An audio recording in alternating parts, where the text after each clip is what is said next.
નવી દિલ્હીમાં Indian army દ્વારા ઇનો યોદ્ધા 2024 ઇવેન્ટમાં 75 નવીનતાઓનું પ્રદર્શન કરવામાં આવ્યું. ઇન્ડિયન આર્મી દ્વારા તાજેતરમાં નવી દિલ્હીમાં આયોજિત ઇનો યોદ્ધા 2024 ઇવેન્ટમાં 75 નવીનતાઓનું પ્રદર્શન કરવામાં આવ્યું. આ પહેલ આત્મનિર્ભર ભારતના દ્રષ્ટિકોણ સાથે સંકળાયેલી છે, જે વિદેશી ટેકનોલોજી પર આધાર ઘટાડવા અને સ્વદેશી વિકાસને પ્રોત્સાહન આપવા માટે છે. આ ઇવેન્ટમાં ભારતીય સેનાના વિવિધ યુનિટ્સ, રક્ષા સંશોધન સંસ્થાઓ અને ખાનગી ક્ષેત્રની કંપનીઓ દ્વારા વિકસિત વિવિધ નવીનતાઓનું પ્રદર્શન કરવામાં આવ્યું. આ નવીનતાઓમાં અદ્યતન હથિયારો, સંચાર સિસ્ટમો, લોજિસ્ટિક્સ મેનેજમેન્ટ અને તાલીમ સિમ્યુલેટર્સનો સમાવેશ થાય છે.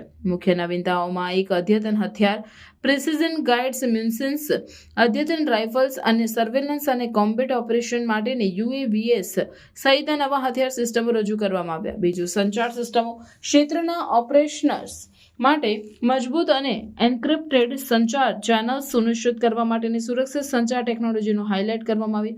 ત્રીજું, લોજિસ્ટિક્સ મેનેજમેન્ટ, પુરવઠા શૃંખલાની કાર્યક્ષમતા સુધારવા અને મહત્વપૂર્ણ પરિસ્થિતિઓમાં પ્રતિસાદ સમય ઘટાડવા માટેના નવા લોજિસ્ટિક્સ સોલ્યુશનનું પ્રદર્શન કરવામાં આવ્યું. ચોથું, તાલીમ સિમ્યુલેટર્સ, વિવિધ કોમ્બેટ પરિસ્થિતિઓ માટેના અદ્યતન તાલીમ સિમ્યુલેટર્સ રજૂ કરવામાં આવ્યા, જે ભારતીય સેનાના કર્મચારીઓની તાલીમ ક્ષમતા વધારશે.